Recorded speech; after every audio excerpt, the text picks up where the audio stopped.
Hello viewers, আজকে আমি একটা নতুন রেসিপি নিয়ে এসেছি। আজ আমি রান্না করব চিকেন স্যুপ। এই স্যুপটা ছোট বাচ্চা থেকে বড় প্রত্যেকের জন্যই উপকারী। দেখুন, কড়াইতে আমি তেল দিয়ে নিয়েছি। তেলটা আমি খুব বেশি দিইনি, যেহেতু স্যুপ করব বলে। এরপর এতে আমি দিয়ে দেব একটু আদা কুচোনো আর একটু রসুন কুচোনো। দেখুন, আদা রসুনটা আমি সামান্য একটু লাল লাল করে ভেজে নিয়েছি। এরপর আমি এতে দেব এই যে টুকরো করে রাখা চিকেনগুলো।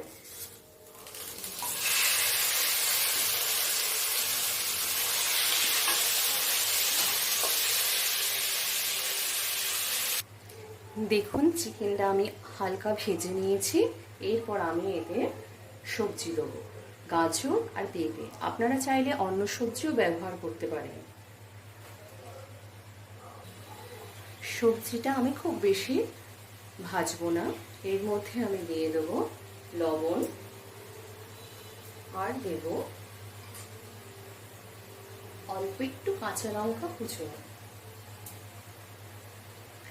দেখুন, সবজিটা আমার বেশি ভাজা ভাজা হয়নি, আমি এটা অল্প একটু ভেজেছি।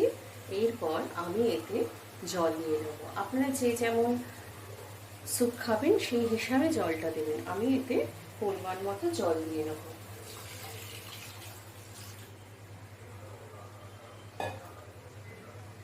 আর দেব একটা গন্ধরাজ লেবুর পাতা।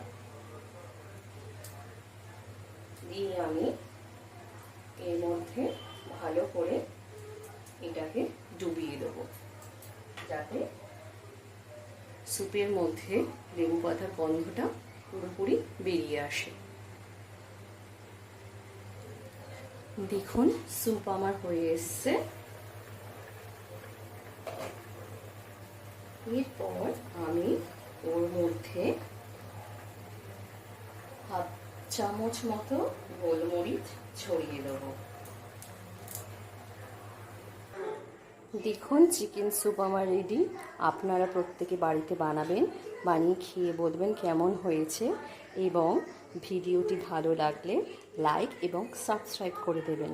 আজকে আমি আমার ভিডিও এখানেই শেষ করলাম।